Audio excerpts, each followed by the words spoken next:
and Oh, there's caveats.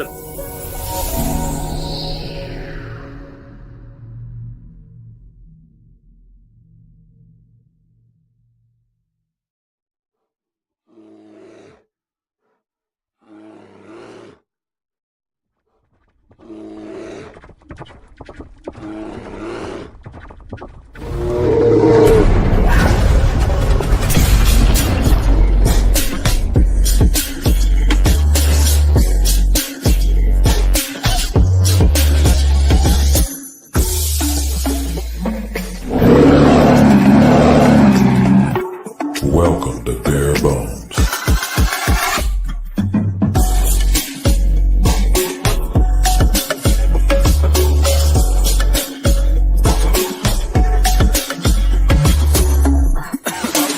With your host, Danny Meehan and Dr. Mason West.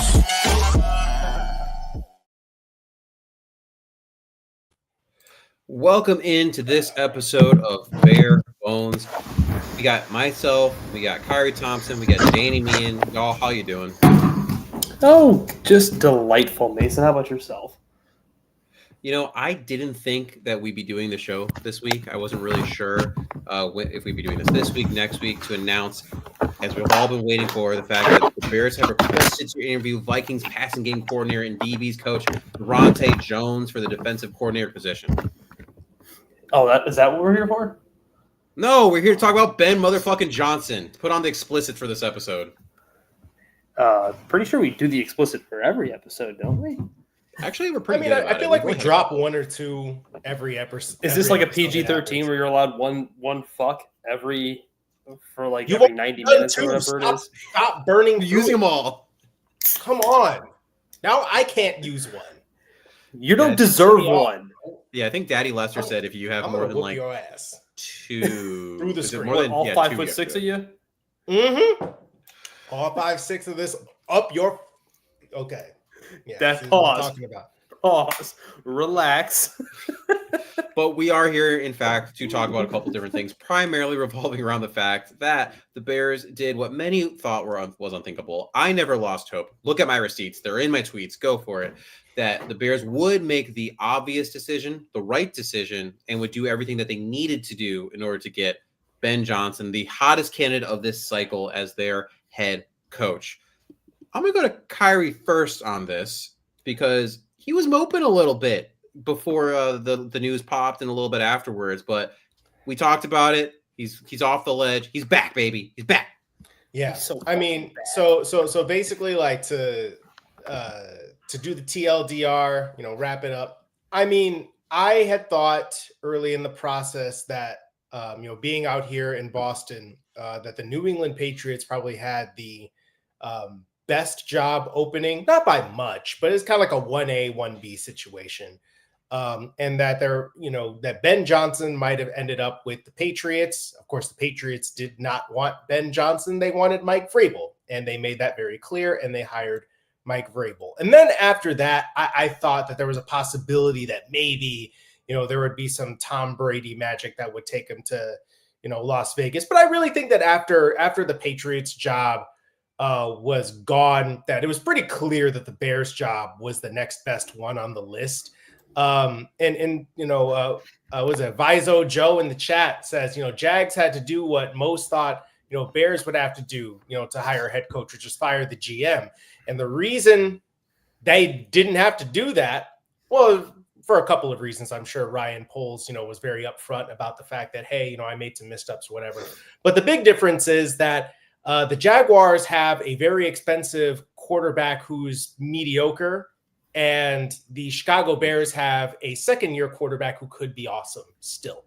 And there's so much untapped potential there. We saw glimpses of it, and that I feel like is really the kicker with two teams that are kind of similar-ish in terms of, they have solid rosters with some holes and head coach dysfunction, whatever, etc. But the potential is just higher with the Chicago Bears. And so, and then after that, I was just in a mood because look, it's been a week, right? It's not even about the Ben Johnson thing so much as it is like, oh yeah, he's going to come to the Chicago Bears and it's not going to work out because it's the Chicago Bears. But I think that while that fear is still kind of in there, I had to listen to, Ben Johnson, talk a little bit, at the press conference. And look, you don't win football games at press conferences. You don't win them at the podium. It's true. But he said all the things that I think that the Bears and their players needed to hear about what the future of this organization needs to be and what it's going to take to get there. Specifically, look, I mean, he was very upfront about it. He's heaping all the pressure on himself. He said, I wanted to stay in the toughest division in football. And I expect we're going to get to the press conference, Kyrie. You're jumping ahead. You know what? But you gave me my time. I'm going to jump ahead. You came to me first. You know what this now, is. Now I'm going to go to Danny. But so basically what I'm going to say is like he's putting all the pressure on himself, and he's inviting this team to take the ride with him. And it looks like they're ready to do it. Danny, I'm going to go to you now to hear your thoughts, introductory thoughts on this. I know a lot of it was in jest. I know a lot of it was so that you didn't get hurt, but definitely you were more in the man, this is not going to happen world of the Ben Johnson. It just felt like I always, with Chicago teams in general, I have to put up an effective guard on myself just because the obvious answer is never the easy answer. It's like, to me, there's just so much. It's just like, Occam's razor should be prevalent, right? And it never is in this city. And it's like, we heard all the stories last year or going into this offseason about how Ben Johnson waited because he wanted this Bears job to come open last year. Now he outright said he wouldn't have taken the job anyway. Yeah, basically he wasn't ready for it, yeah. But it just felt like especially when the Brady stuff started coming out, like, man, like, and I get it. Like, everyone's like, well, it just doesn't make sense. Like, to me, logic, when you get to a certain level of performance and a certain level of professionalism, throw it out the window. Logic doesn't apply to them because coaches think they can fix everything. There's no quarterback a coach can't fix. There's no quarterback a coach can't coach up, especially someone like Ben Johnson. Because Ben Johnson, I think, very much could be in the mold of a Kyle Shanahan if things break the right way. Right? Kyle Shanahan has made Brock Purdy $55 million a year or so. Like, think about that. It's how it is. And I could have totally seen a world where he gets there and he does the teardown for a year, et cetera, and just picks the next quarterback in 26. It wasn't totally unreasonable to me because, to me, when you get to this level, like, the easiest answer isn't always the most ideological one. Now, obviously, it doesn't matter. They got the number one offensive, coaching candidate in this cycle. Like, to me, a coaching candidate like this coming available is not necessarily very common, especially on the offensive side of the ball. Like, I feel like, how I think I said it on the show last year, I thought the crown jewel of the coaching cycle was Mike Macdonald. If you could get your hands on Mike Macdonald, you had yourself something for a long time. And I still feel that way. But this is like the offensive Mike Macdonald of this cycle. So, yeah, they did the damn thing. They got the guy they needed to get. They made it. They made the easiest, most accurate answer. And they didn't, most importantly, they didn't Bears all over themselves in the process. Though it sounds like they kind of tried. We'll definitely dive into the process conversation with this because it is interesting for sure. One thing I'll throw onto it before we do start to get into kind of how this happened was you often see in some of these coaching cycles, right, that take a Brian Dable. So that was a situation where it was his offense, but he's matched up with a dude of Josh Allen. Or, you have a situation where it's not their offense. You're the second tier guy. You're the offensive coordinator who just helps, the Kevin O'Connell of the world, where you're not really sure because you don't have a dude at quarterback. You're elevating, a Kirk Cousins. You're elevating, in this case, we're going to say the Kirk Cousins at the time. Sorry, I'm flipping that. We're elevating a Matt Stafford because you can talk about where Matt Stafford falls and all that.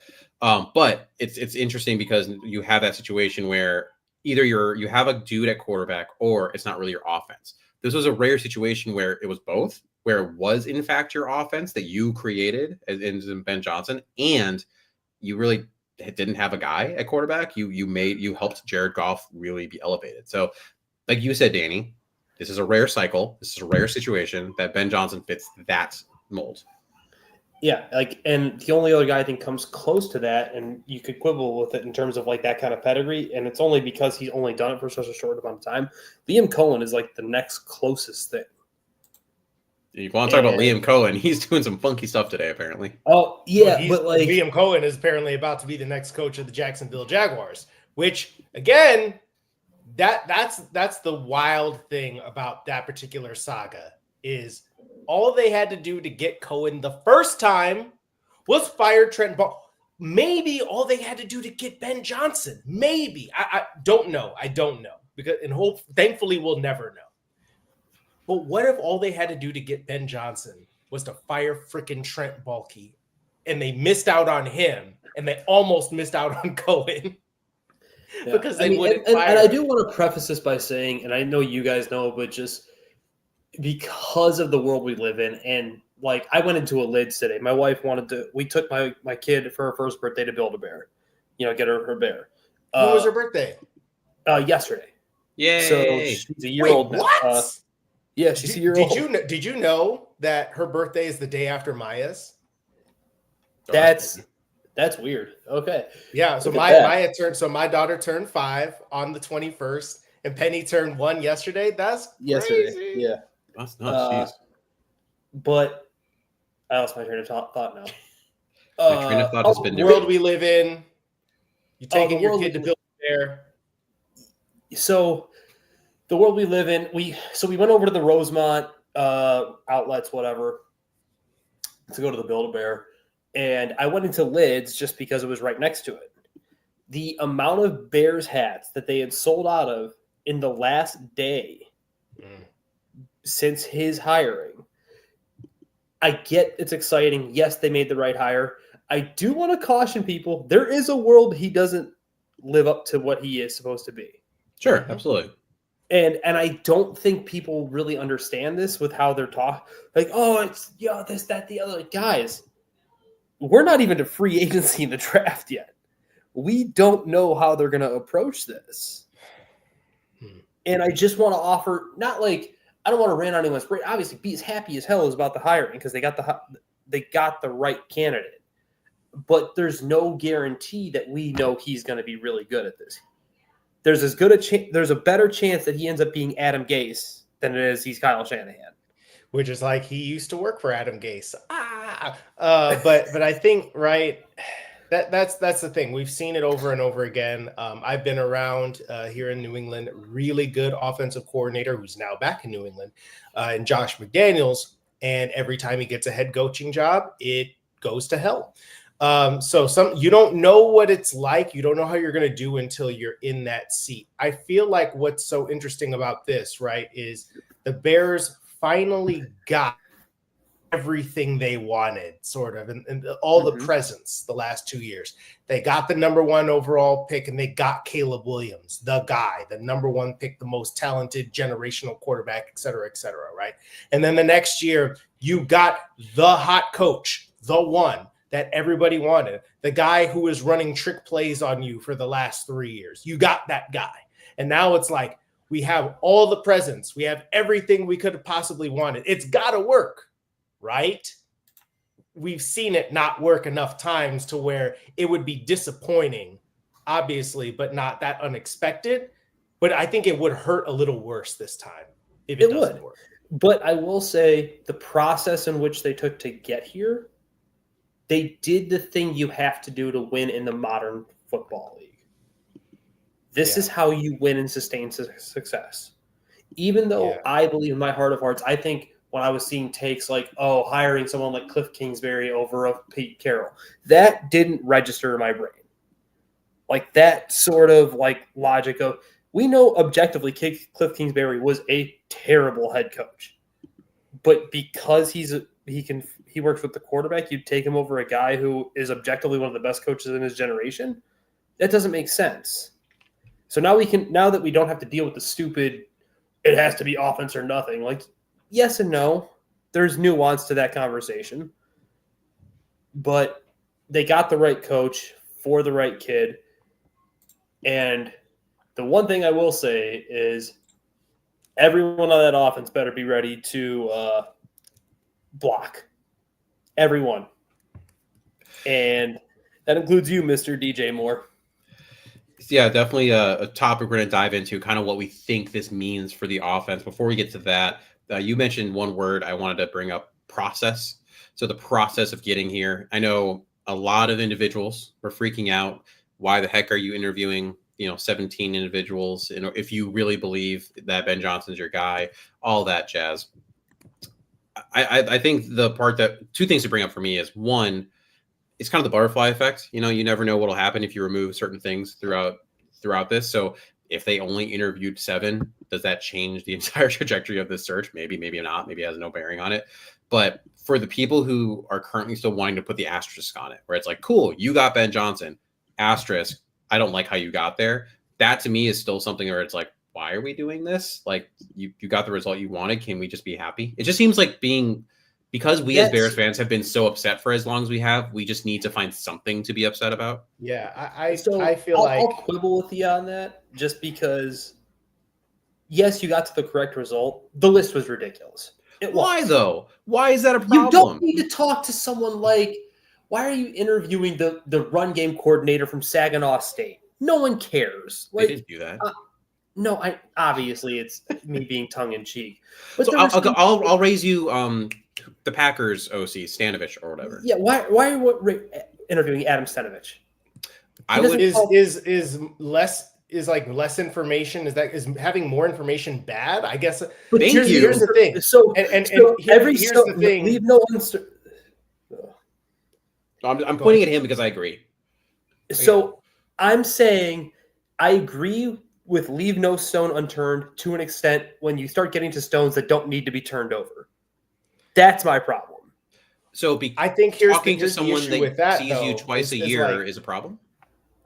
Well, there's that, having that information from guys within the division, but the other thing is the difference with it. And we talked about we talked about the Patriots of it all with Mike Vrabel, right? And them, he was available to take a job off rip, and you knew where he was going to go.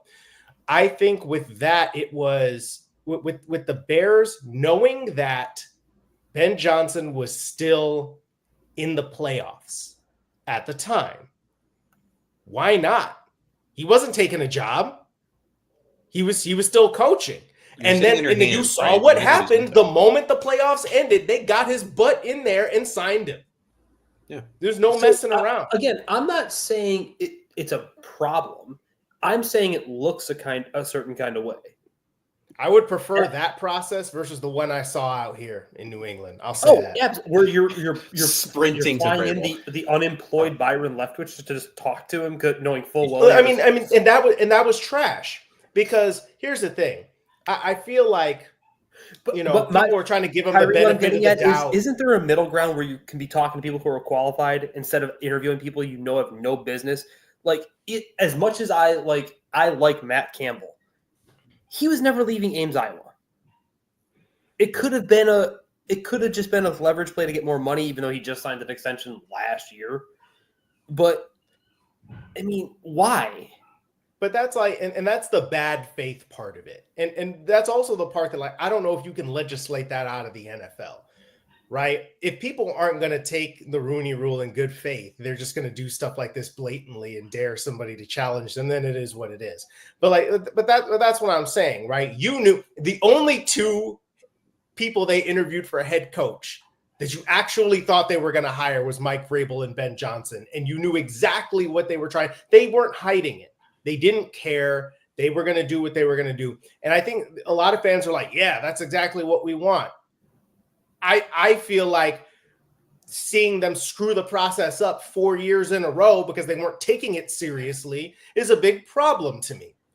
Now, I'll say on the other side of things, the Chicago Bears have typically been pretty good about casting a wide net and interviewing a lot of people.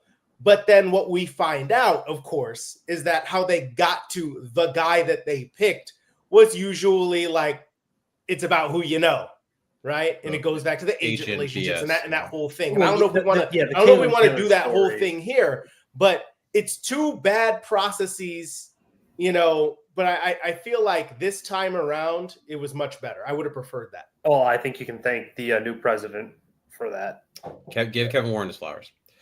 One more part of this process before we'll dive into the press conference part. So, order of operations, we're going to talk about press conference part. We're going to talk about what this means for the offense and what this means for the team, and then we're going to talk about potentially some other coach hires, and then we'll be done for the day. So that's because I never tell them what we're going to talk about. So that's what we're talking about, guys. So last part of the process really to talk about, I want to highlight is the interview and the details that have come up. Right, the fact that George McCaskey, said that Ben Johnson started the conversation, just being like, "Hey, I want this job."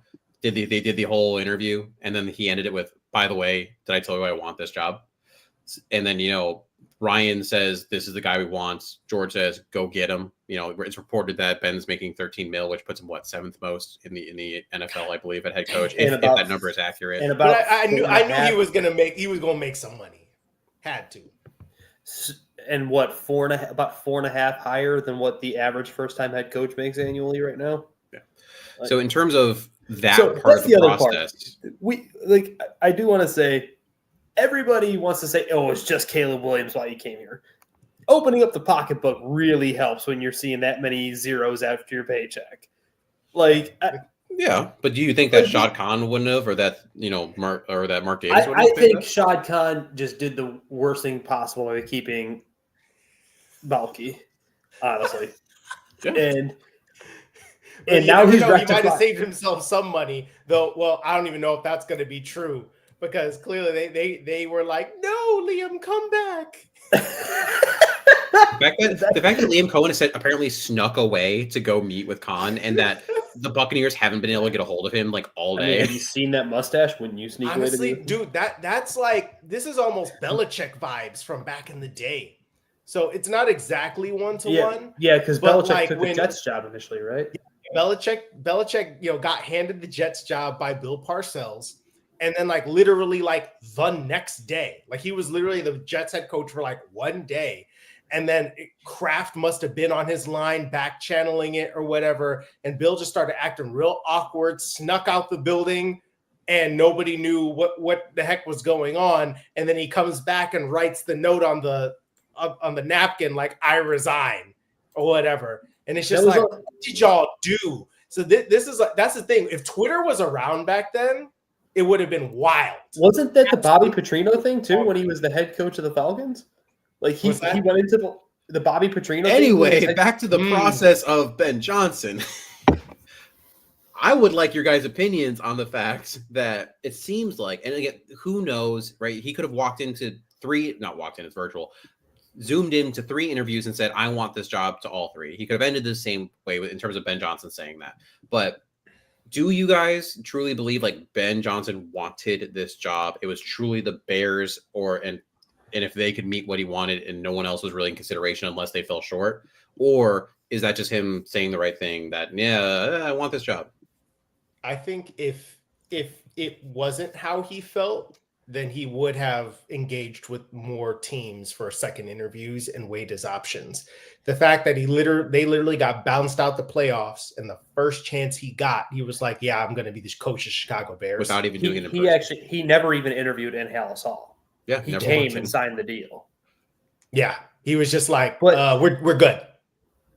Yeah, I'm in. I do wonder if obviously we'll never get the true story, but the heart of heart thing, where his offense gained 450 plus yards in the playoff loss or whatever, and just you kind of have that come to Jesus of, I did everything I could for Jared Goff, and Jared Goff at the end of the day is still Jared Goff. He goffed.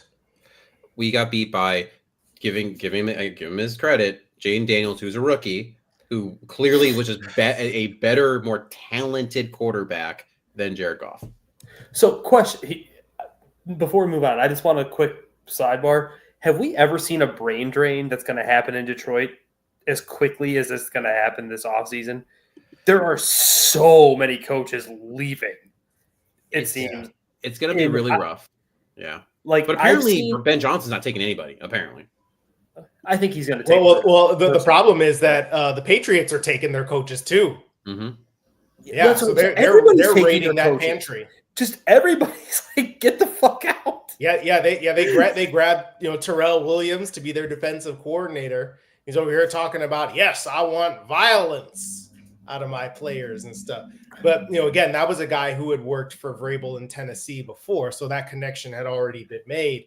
But yeah, I mean, look, you're one of the best teams in the league, and the team culture and just everything about the way they play, even though obviously they lose in the divisional round and they don't make it to the Super Bowl last year.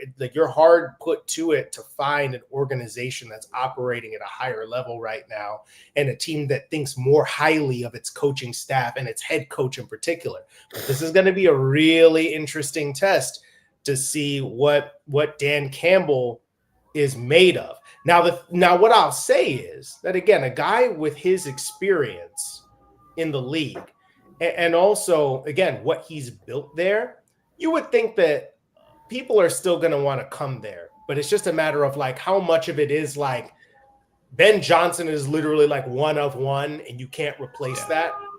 You know what I mean? Is he the Kyle Shanahan-ness of it? Is that who he is? And it's going to be very hard to replicate that. Yeah. And I do feel good knowing that he doesn't have that Mike McDaniel just like he wants to play unserious football thing to him. That just makes me feel so much better. And we'll dive into a bit of what we think this offense will look like, and what this team will look like, really. But first, talk about the press conference. So, Danny, what were your general impressions of Ben Johnson in that press conference and of the 1,000 media hits he's done since then? First thing was, I think he's really confident and he believes what he believes. And he's like, I know we get stuck on the fact that he had all these Ivy League school offers and et cetera, et cetera. The guy's a football coach. Two things can be true. You can be very intelligent and you can be a football coach. Because I've seen this weird rhetoric. Like I've seen this weird rhetoric from even people whose opinions I respect. It's like, well, he's a nerd and nerds want to be like. Why does it matter if he's a nerd? Who cares? Like, he's a good football coach, and there's a million ways to skin a cat. He's just going to do it differently than someone like Vrabel is going to do it. Yeah, or Dan Campbell. Right, and I think he's very. But the other thing that caught was, he's a little quirky, like as confident as like he just came off a little awkward, and it's not a bad thing. Like some of the nicest, most great speakers I've ever seen just have a little bit of awkwardness to him. He's got and maybe it's a product of the intelligence. I don't know, but I think they say obviously, Khari, you even said football games aren't one of the press conference. He didn't just hit a home run. He hit a grand slam he did the Packers thing without being too pandery. Like, we're going to beat the Packers. He took shots at Matt LaFleur, which was really like playful and fun. But I think he did a really good job, even despite the quirkiness and the maybe slight awkwardness it felt like he had in front of the mic. But he wasn't shy. He wasn't like super introverted. So I think he did well. But I will say, for as much as I think he hit a grand slam on the press conference, the guy he learned under was said to have bombed his press conference, and everyone was like, they're going to fire this guy in 2 years. You got to admit, biting kneecaps was a bit weird. Oh no, that's what I'm saying, though. That's my point. So weird. So yeah, we're going to bite a kneecap on our way up. What? Yeah, I mean, it's just like that. That's the football hardo that just like once you get in the room with it and you're around it, I guess that's the kind of thing. You mentioned the confidence. I actually think, and again, I don't even mean this in a bad way. There's a certain amount of arrogance to this guy. Yes. Yeah. That he literally, like he thinks that he is better than you. He thinks he's the smartest guy in the room.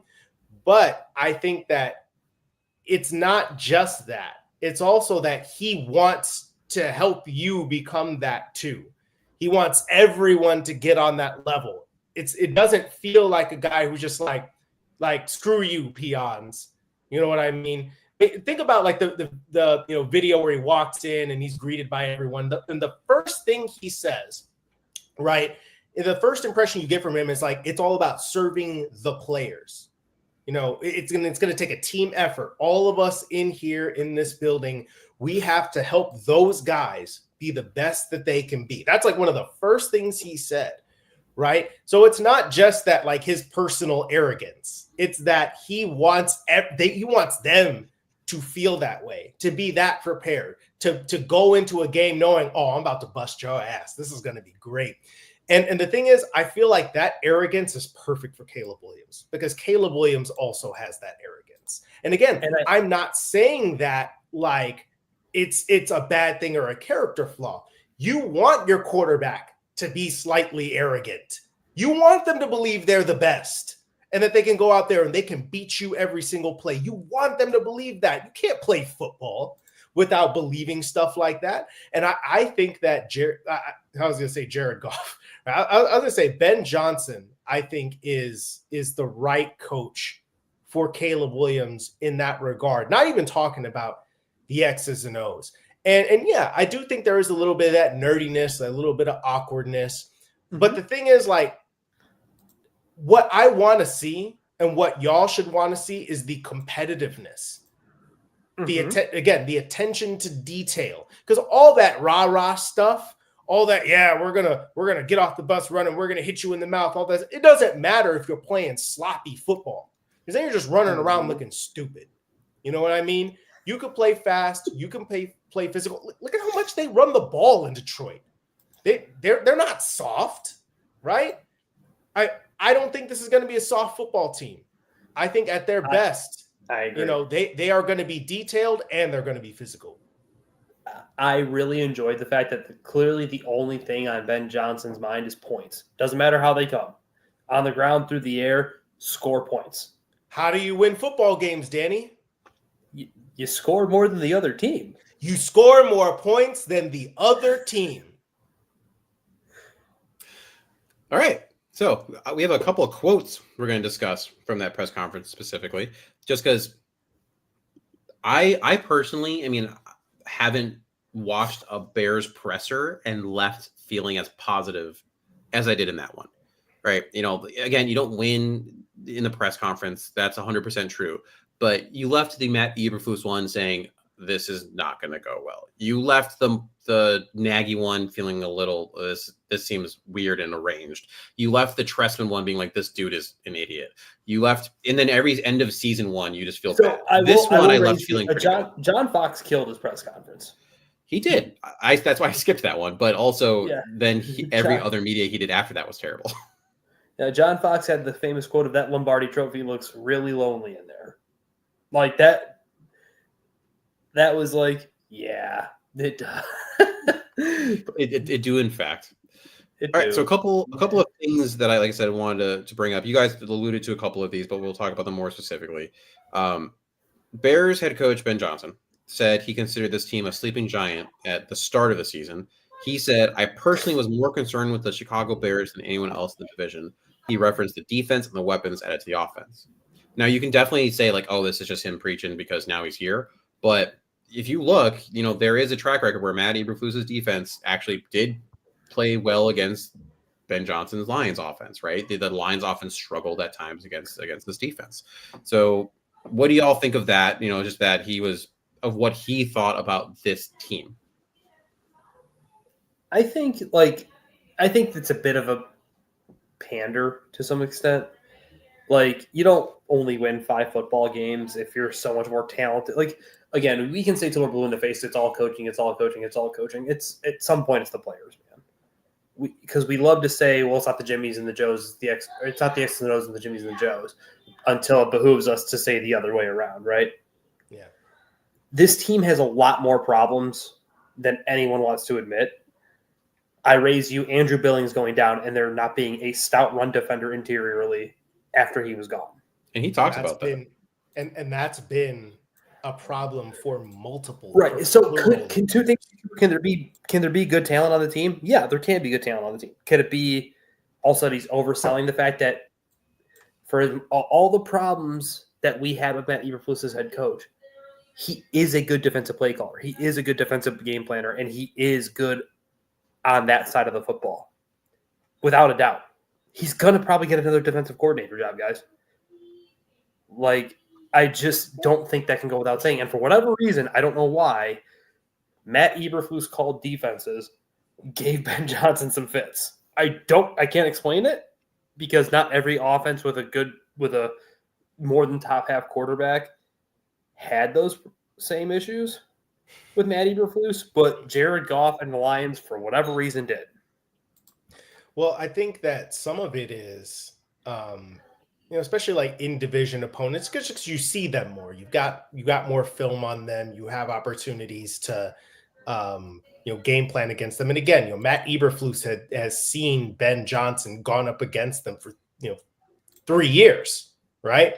So you have more opportunities like against kind of the same system and such as opposed to, I think there's been maybe a little bit more change in other spots. Though again, you might mention that other teams didn't have as much trouble against the Chicago Bears. But I think like that's the thing about divisional matchups, right? It's like, why do you see a lot of free agent players? Teams will get snapped, guys will get snapped up within the division when they become free agents, is because they might not be the best player out there necessarily. They might not be world beaters, but they'll be like, dang, you really gave us some fits, man. You're a good player, right? It's like Kyle Van Noy, for example, like going from like New England to Miami. And then there was like, dang, we really missed you last year in New England. Can you come back? Right. And like that kind of stuff happening all the time. Right. So I think that it's a little bit of like that familiarity and just like, oh yeah, I know what's coming and I know how to deal with it. Whereas most other teams might not. So that's kind of how I see it. I think that your point though about the roster is so clutch because I think that while especially the offensive side of the ball was talented and you expected the defensive side of the ball to continue to be good after 2023, they had the same holes and the same problems that didn't get addressed enough from year to year. And they continued to plague the team. And I think that perhaps other teams were like, yeah, they've got all this stuff out here, but they still got the same Achilles heel. If you whack it a bunch of times, it's going to crumble. Kind of going off of that, one of the other quotes I want to talk about, Ben Johnson said, when you're the head coach, you have to be involved defensively. You have to be involved in special teams. Part of the reason I went back to Detroit last year was because I didn't understand how to make that all work. I'm in a much better space now. You'd imagine, right, that is something that a lot of individuals who are coordinators and they're becoming a head coach struggle with is how am I truly, we use the term CEO, how am I controlling all those things? And specifically with an offensive coordinator, which we have not really experienced here in Chicago. Nagy doesn't count. He coached for 4 games as an OC and actually calling plays. That when you're, how do you not relinquish entirely your offense, but still are able to do those other things? Thoughts? I think it's a learning curve. I think that's actually going to be Ben Johnson's hardest part of this job. Because from all the stories and the things you hear is that he's a control freak. Unfortunately, as the head coach, you can't really spread yourself that thin. You have to trust your position coaches and your coordinators to run the meetings and to do things like that.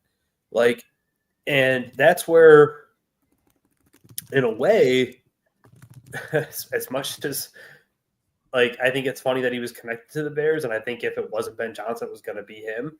Mike McCarthy is notable for having trust in his coaches to do things and to delegate.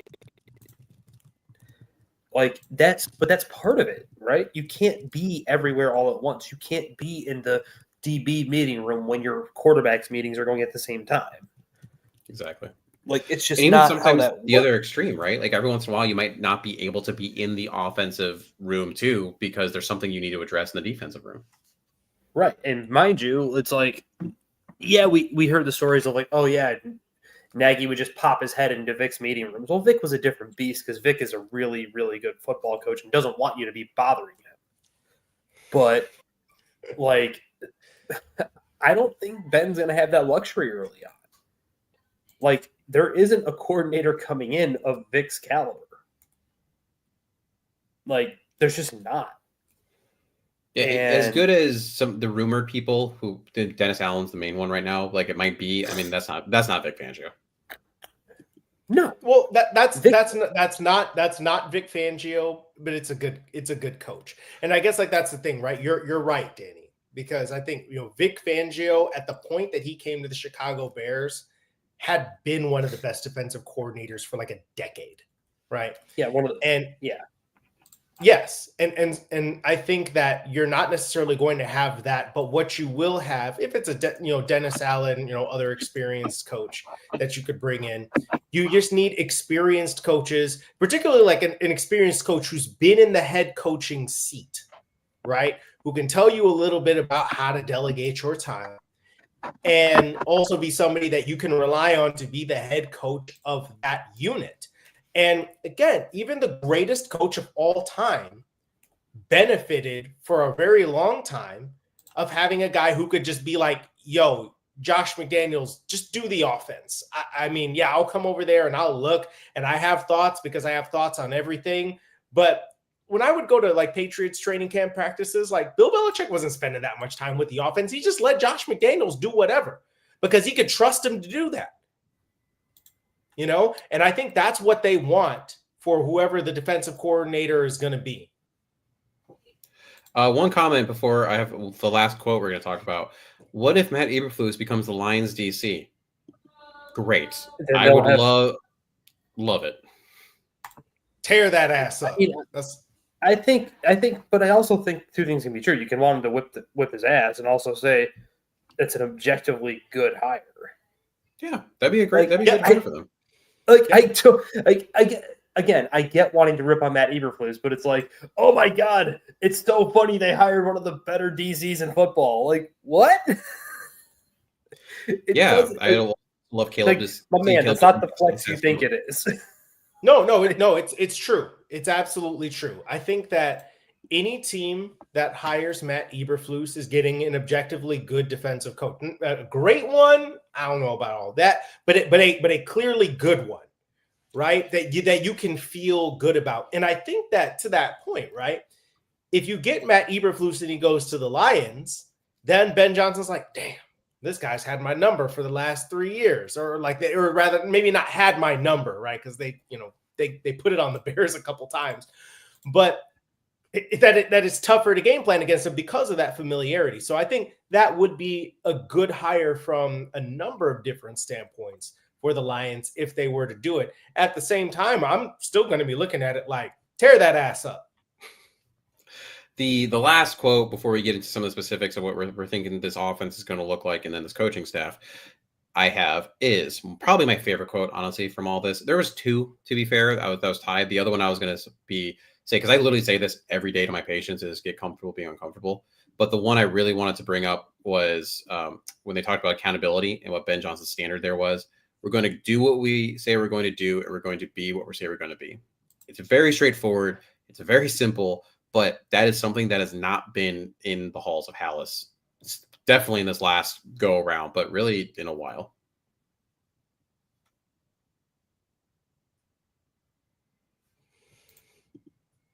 What happened to Danny? I have no idea. Anyway, what do you think about that, Khari? I'm gonna need you to say that again because I was hoping for Danny to jump in because I've been letting him lead off. His definition of accountability being we're going to do what we say we're going to do, and we're going to be who we say we're going to be. That's right. I read that. So I think that there are a bunch of people that will say my bad when it comes to making mistakes, right? And then that gets viewed as accountability, or like, yeah, my bad, I take accountability. And then it's like, well, look at that. He holds himself accountable. I mean, great. You said it, but why are you out there making the same mistakes again? Yep. Why are you making it so that I can't put you on the field again? Why are you dropping that pass again? Why are you missing your assignment again? Why are you committing another procedure penalty? saying that you're going to be accountable is one thing. Being accountable is another thing. And I think that that's what, and again, I've read some things about Ben Johnson just absolutely like, destroying players in practice because they're not paying attention to the details. And I think that's a thing that with a team as, oh, there we go. I see why Danny was off. He was getting another co-host up in here. I had to go get the little lady. Yeah. But I think that when it comes to accountability and it comes to setting a standard, that means that if you don't meet the standard, you can't play. You can't be on the field.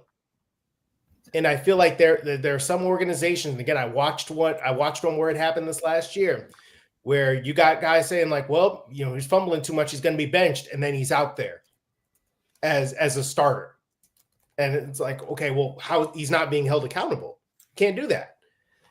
So I need to see it in action, but I also think that clearly there's a level of expectation about what we should see with the Chicago Bears that I don't think we've seen that level of standard the last couple of years. Yeah, we talked about the hits principle a lot. And yeah, if you don't hustle, you're not going to play. You're going to get your snaps cut, blah, blah, blah, blah. And you know what? I think at the end that all just rang completely hollow because you saw guys out there dogging it. Well, when you have the guy that is supposed to be leading the charge and pushing it, then not take accountability for himself and not hold himself to that same standard. I mean, why the hell is anyone else going to? I think that's a fair point, Mason. I also think I think Matt Eberflus has made his bones in this league being a player's coach and like catering to like almost their personalities, right? And now you've got a guy who's going to have it be like, this is what I want. This is how we're going to do it. Come hell. Now, we don't know what the offense is going to look like. We don't know how we're going to manufacture that. We're not sure how it's all going to be. But I think it's just a very, like, it's almost like going from the coach or like the boss who's like, hey, as long as you get your work done, I don't care how you get it done, just do it, to the guy who is now like, this is my expectation. This is how we're going to get things done. And this is what we're going to do. Yeah. Like, both have their place, but I think there's better ways to getting your message across. And I just don't know that Matt Eberflus was that great at getting his message across. Well, I thought it was hits and the ball. The ball. I just can't get over it. Okay, so now something that I think we'll be a little more excited about is specifically talking about you okay, Kyrie? the ball.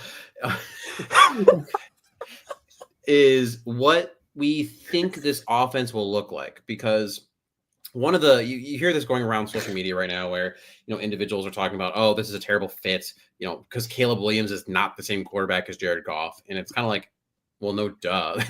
he left Detroit not because of Jared Goff, but one of the reasons he went to Chicago was because Caleb Williams is not Jared Goff quality, and he hasn't Ben Johnson. It's been on record that, I mean, this offense is not going to look anywhere near the same, not as essentially what it was. Now, the bare bones of it, no pun intended, are probably going to be similar, right? The structure is the structure, but it's going to be a Caleb offense. I think so. Yeah. Yeah. I mean, I think it's so hard to make that guess right now because we just don't know. Yeah. What I'm fairly confident in believing is the lack of real resources invested into the interior offensive line is probably going bye-bye, where they're not going to just be trotting out things like Tevin Jenkins or the shell of... Like, how is he a thing? Things like Tevin Jenkins. Like that object's Tevin. Poor terminology of it. that Tevin child.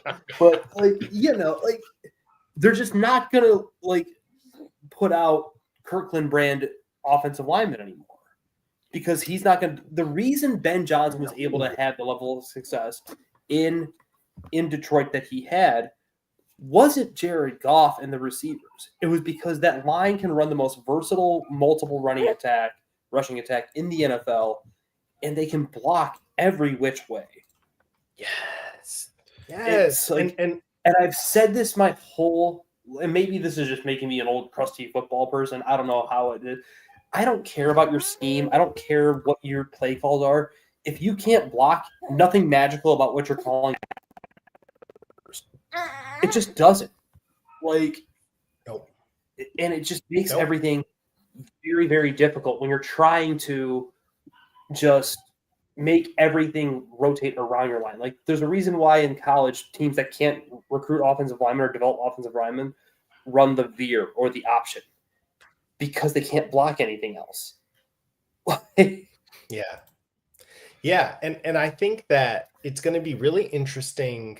And again, we're gonna do mock drafts, so I'm not going to get too far ahead of this. But I wonder if that, I wonder what they're going to do with that first pick, because there's an opportunity there to grab. You don't need another tackle, but there's a chance to grab an offensive lineman, right? Your first pick's in Boise, Idaho, friend. I can't. Is this a bit? So, do you want Ashton Genty or is this a bit? I can't tell. Can it be both? Yeah. Yes, it absolutely can. Because if it fits you as a person, I'm just not sure where it falls. What do you mean? But I think here's the thing. Look, you and I are similar. We love the running back and linebacker position, and I love Ashton Genty. I do. I think he's awesome. My thing is Ashton Genty is a pick that you make when you don't necessarily, I feel like there's like a couple scenarios here. You don't have an offensive identity and you want Ashton Genty to be your offensive identity, which I feel like is a total Dallas Cowboys thing, by the way. But also when it's like the missing piece to your championship team is that you make that pick like in the top 10 or whatever. I don't think the Bears fall under either one of those categories. So let me and to your point, though, I feel like if Will Campbell is there for some reason, or like if it's Will Campbell or like, Kelvin Banks or something like that, and you get to put them at guard and just run all over people, I feel like you do that. I'm not a Kelvin Banks guy, but I have to dive now, into it more. I'm not a huge Kelvin Banks guy either, but just hear me out hypothetically. What if you sign Trey Smith? Okay. He brings Kevin Zeitler as your veteran presence on like a 2-year, $8 million deal, whatever it might be, and you sign. Either bring back Coleman Shelton or sign the center from Indianapolis, Brian Kelly, and you just fix up the entire interior offensive line. If you can, and Ben Johnson says, "I need the motor to make this go," because DeAndre Swift, I already exiled from Detroit once. Yeah, we're fine. Exile him again. I'm just saying. I'm not saying. I'm just saying. I'm not anti that process. I get it. If all that happened, if you were able to accomplish all that, and you had Ashton Genty that high on your board, I'm okay with it. If you make all that happen. Now, and here, look, here's the thing. I think that if I'm going to be real about it, right? If we're talking about selecting the best player on the board, best player available at that spot, and you honestly are looking at the board and you're saying to yourself, Ashton Genty's the best player here, I'm not going to be mad at it. At the same time, I will be asking, like, was there an offensive lineman worth taking? Now the thing about that is, though, I feel like that is a real question. Is there an offensive lineman worth taking? Because here's the thing. I had somebody saying in the chat, like, oh yeah, I'm in on Will Campbell at pick 10. Me too. I am also in on Will Campbell at 10. He's not gonna make it to 10. I don't think he's gonna make it to 10. Don't think that's going to happen. So then what? So what do you do? But the problem is Will Campbell projects as a guard, and then you're running into talking yourself into. But here's the thing, right? If he's a solid tackle potentially, and you want to have him compete out there, but then you're saying to yourself, well, we like Braxton out there. We're still fine with that, and then you put him at left guard, and you have an elite freaking guard. But this argument flies in the face of your own debate, though, right? Because offensive guards aren't worth top 10 picks. But is he the best player on the board? But is Ashton Genty?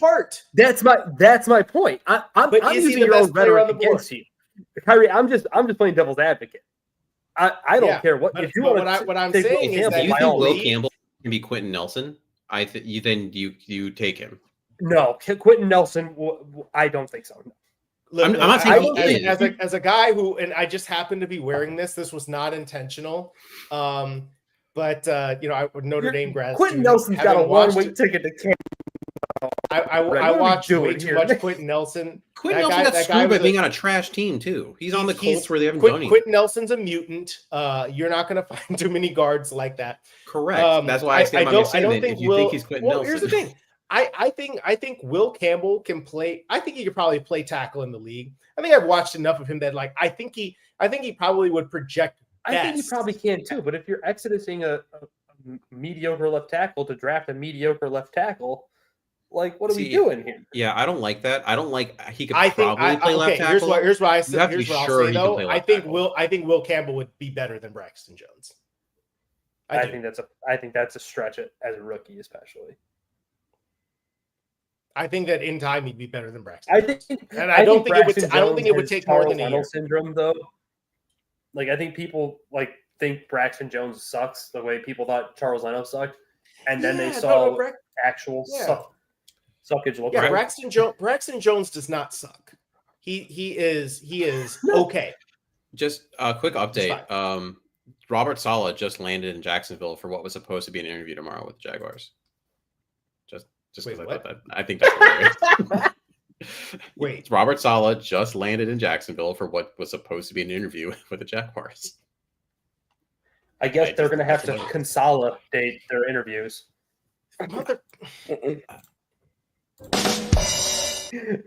Okay, no, we got to wrap. there. We got to wrap. That's okay. So my one hot take I do want to make, by the way, because I thought of this earlier today, and feel free to roast me because I feel like you might. In this offense, if again, this is not going to be Detroit, but string concepts have to attach.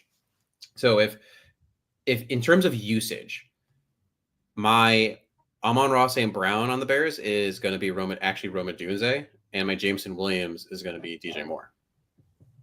The reason being, Danny, with your snark face, is because snark face. Yeah. You want Roma Dunze to do dirty work? No, Jameson Williams doesn't do dirty work. Oh no, sorry, I flipped it. Yes, because first of all, DJ's not doing dirty work. Second of all, Rome tries. None of the receivers are. They're not interested. Hold on. I'm saying what they have. Rome actually has the body type to play a power slot. He needs work in terms of his technique, but he has the body and the drive because he tries his ass off. He just doesn't do a good job. I am taking everything from last year and I'm throwing it away because none of them are being taught how to do anything. So I think, again, he's got the size. 24 tape and burning the tape. He's got the size, the speed, and the desire. Again, that's a big part of it. He tried. He just wasn't taught how to do the right angles. Like you see him go, he took his step and it's like, that doesn't make sense. Who are you blocking? I think Ben Johnson will get that right. And then the reason that DJ Moore is my Jameson Williams is because he's got more of the runaway routes, across the formation, things like that. So if you're going to create the offense, I still want at times, if you're in 12, right, Rome should still be my X on the outside. But if you're going to have that slot, I think Rome fits really well in that power slot thought process. That's something I've been playing around with mentally. I think the interesting thing about DJ Moore is even though he's not a burner, right? He's not anywhere near Jameson Williams' speed. I still think that people respect him when they respect him when he runs down the field. I don't think people realize the athlete DJ Moore is. Honestly, he's a great athlete. People don't give enough credit. If I had to, I struggle with the Amon-Ra thing just because there's not many of them. Period. Yeah, no, they don't have. I'm making connections that are harder to make, but my point was that I understand your logic. I just think if there were an Amon-Ra role on this team, that player isn't on this roster. Yeah, that's where I was going to say you got to either sign or draft that guy because he's not there right now. Yeah, I mean that you're not investing in that way though. I don't think they do. No, you got to sign Tutu Atwell to get your version of Amon-Ra. Or pry Jamison Crowder away. This is a bit, by the way. The Tutu Atwell thing's a bit. That I know you actually do have a love of Tutu Atwell, but I do.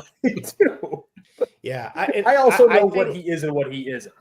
Yeah, but I think that this is going to be, yeah, you're going to be kind of inventing roles a little bit, and fitting them to the personnel that you have, which I believe Ben Johnson is capable of.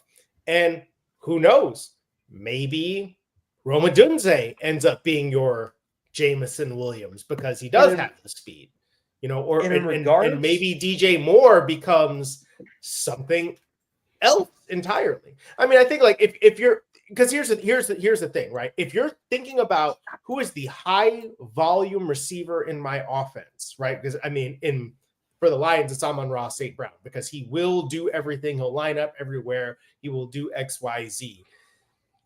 If you're asking like who is the alpha in the room, it's DJ Moore. So maybe you just find reasons and ways to get him the ball that are not what he's done before, but that also aren't quite Amon-Ra St. Brown. I have a sad update for you. It turns out Saleh never actually left New Jersey for Jacksonville. He was planning to fly there, but plans are fluid. He waited to see what unfolded, according to Diana Rossini. I'm upset. I really wish he was in Jacksonville, just being like, well, cool. Well, this is awkward.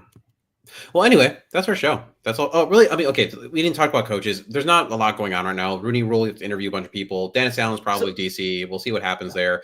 The one thing I will say on that is someone's probably going to come, but it went very much from like, ooh, is it like Hank Fraley? Is it Mark Brunell? Is it this? Is it this? To like, maybe you end up with one person. It's just, it's going from you don't want to take too many people to like, can you give me one?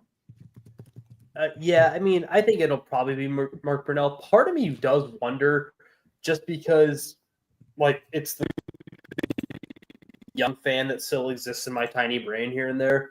Like, oh, hi, Penny. Like, there was that prophecy where it always felt like Antoine Randall was meant to be a Chicago Bear, and he never made it his way here.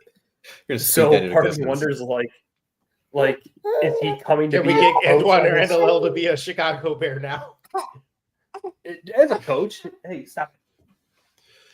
So, obviously this is all very fluid. We'll see what happens with the coach, because with the coaching decisions here, if you can still if you're retaining Richard Hightower, which it sounds like it's going to be, he's still very highly regarded in the league. The special teams were not like the problem.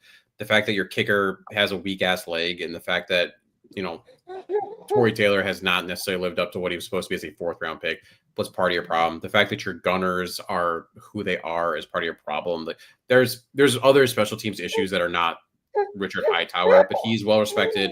He's very creative. We saw that in the Packers game. We saw what he was able to do on a couple of those special teams plays.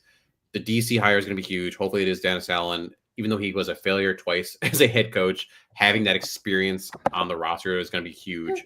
And then we'll see what the he's a good defensive play caller. Yeah, he is. I believe I believe his defense was for 6 years straight, like top 5 DVOA. I believe something like that. Yeah, it was something like that. A name I would implore people to maybe expect to an extent is Press Taylor. Not that I want him, don't you but dare. I could see him being on the staff, because Zach Taylor was on the same staff as Ben Johnson in Miami, and Zach Taylor's little brother is one Press Taylor. The only reason I want Press Taylor is if he's coaching DBs, because it's too perfect of a name. Get it? Because you're playing press. Anyway, also a name that was floating around. I thought my Consolidate joke was bad. Yeah, they're not great. The other name too that is floating out is Adam Gase himself. I know that name's floated out there in some way, just because he did coach under him. I don't know how interested Adam Gase would be to be passing game coordinator or something, or senior offensive advisor. Yeah, something like that. Like, you want new ideas too. I'm hoping that they're infusing these other position coaches with young up and coming coaches versus it being, you don't need a lot of retreads besides someone like a Dennis Allen at DC. All right. Closing thoughts. Everyone gets a minute. Khari, go. Until further notice, look, I still need to see it to believe it. There's a part of me that's going to be like, I need to see. I'm still setting the Bears win total at 7.5, and we'll see what we do from there. But I think that this is going to be it's going to be a new level of expectation. This isn't a rebuild anymore. This is now the phase where it's time to see how high we can take this thing. And Ben Johnson very clearly has said it's time to up the ante. And I include myself in that. It's time to go for the ride. Let's see what we do. I'm not going to be sitting up there predicting 9 or 10 wins. I got fooled last year. Not going to get fooled again. But if there's going to be a time for the Bears to exceed expectations, it's probably going to be now. All right, Danny, go ahead. Similar to what Khari said, seeing is believing. The one thing I do want to say is we have seen a lot of this front office like have resources specifically in free agency and kind of like clutch the handbag, as it were. You don't have room for that anymore. You're in year 2 of the rookie deal of the quarterback. It's not wait till next year. You have to start winning football games. You were supposed to do it this past season, and you didn't. Mm-hmm. It's time to open up the pocketbook. If it means giving Trey Smith $23 million a year, do it. Like, you have to start spending some money on this roster, especially in the trenches. So if it means you're giving Josh Sweat $18 million or whatever he's going to command, maybe that's a move you got to go make to give someone opposite. Double Sweat would be too good. You got to double Sweat, yeah. You could have drafted Tavondre last year and had Sweat Zodia. But they didn't want to. Oh my god, I wish. Oh my god. Honestly, that's a good one. Okay. That's not just your typical dad joke. That required some effort. That might have been the best thing that you've said on this podcast. I'm not gonna lie.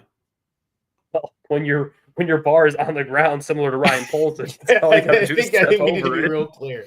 God, I've gotten in so many Ryan Poles arguments on Twitter. It's a whole thing. My last little bit, I'm going to take what Danny said. I'm going to flip it. I'm going to quote Little Elf Judy from the Santa Claus. Seeing isn't believing, believing is seeing. And I think I can say that now because, yes, I'd like to obviously see results. It's a results business. However, there is a different vibe this year, truly, like with Caleb, now with Ben Johnson, that I think you really can you can believe that this is going to be better because there are some very smart individuals that fit a modern NFL, not just offense, but infrastructure and team. My Ryan Poles defense that I've been throwing out there is I think he is a collaborator where some things like the Nate Davis stuff was trash. He didn't do the research. He didn't listen to the right people. That's just garbage. But when it comes to the decisions like trying to sign Larry Ogunjobi, drafting, the Kyler Gordon, drafting a safety and Jaquan Brisker with the drafts you do, like I like those players, by the way. Don't get me wrong. I think that's collaborative with Matt Eberflus, right? Matt Eberflus saying, this is what I need. I need you to go get a Sweat because it's going to help my defense. All those things. I need you to draft a Jaquan Brisker pick, especially, was an objectively good football player. Right. So that's what I'm saying. But so my highlight just being that a lot of the moves that he does it makes sense with who he's working with. So going forward, I am also I don't think it's like Ben Johnson's fixing free agency and the draft picks. I think that Ryan Poles is going to work collaboratively with Ben Johnson that fits a more a modern NFL thought process. Even though, again, I still like the Gordon and the Brisker picks.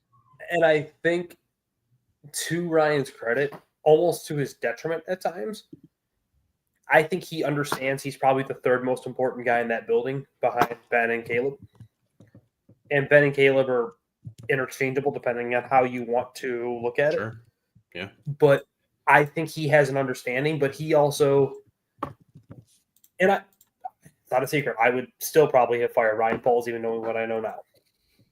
I'm sorry, you don't get to win 24% of your games and then be like, yeah, everything's peachy keen and fine. But I will support him because I think for one second. Get out of my face! Get out! Are you?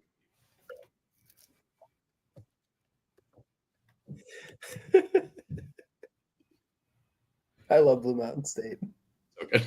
Ridiculous people. So, but regardless, I'm going to support podcast with two utterly ridiculous people. You love it though. Shut up. I do. It's great. As I'm also an utterly ridiculous person, I just hide it really well.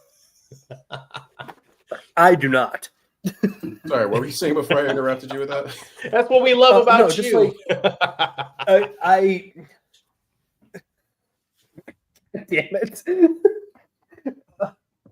More just like, as much as I would have fired him, I will obviously support him because it's the biggest thing I can say is he picked Caleb. No one's going to have a bigger interest in mind of the success of the number 8 Don't forget team. fleecing the Panthers. Yeah, the Panthers that finished with the same record as you.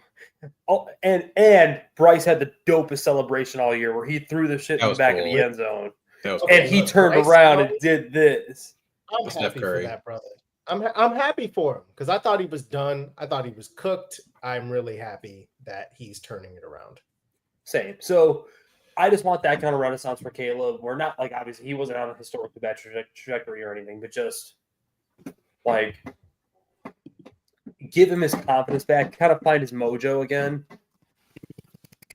It was clear. It was so clear, like by some of the still shots you saw of him where after he gets sacked, he was just laying like a mummy on the ground.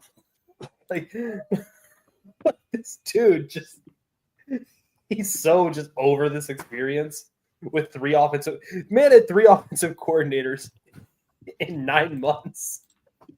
Jeez, so bad. But yeah, so that's my closing thought. Like, So the going forward, the next episode will not be until the 6th of February. So skipping next week, 6th of February, that is going to be the first mock episode that we're going to do. We're basically going to be more or less on an every other week schedule here. We're going to have some guests for a couple of these.